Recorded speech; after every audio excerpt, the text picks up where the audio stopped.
If you look at the current fiscal framework of the budget we are talking about today,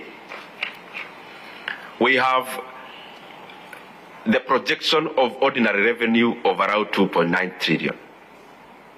And then there is appropriations in aid of around 441 billion shillings.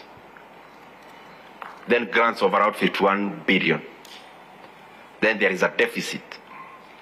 That deficit is part of also one of the issues we want to communicate, is that the reason why we downgraded the budget in terms of expenditure is because we also want to rationalize the amount of money we are anticipating to borrow as a country. At the budget policy statement level, the country was looking forward into borrowing around 700 billion Kenya shillings.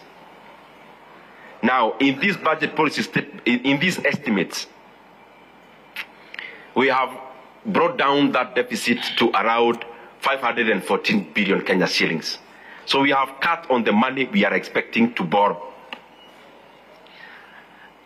Under this consideration of this budget, we are also considering the lowest in many years deficit to GDP ratio that is coming in to fill the budget of just 2.9%. As you know, last year, but one, it was almost 7%, because every time we continue to spend less, to borrow less. Consequently then, we have also increased the amount of money we are putting into payments of interest rates.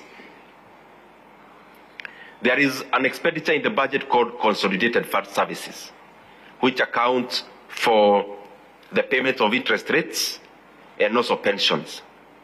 We have also enhanced that to close to 1.3 trillion Kenya shillings, and Kenya will be spending 1.08 trillion Kenya shillings into payments of interest rates for our loans, what we call in Kizungu mingi financial obligations.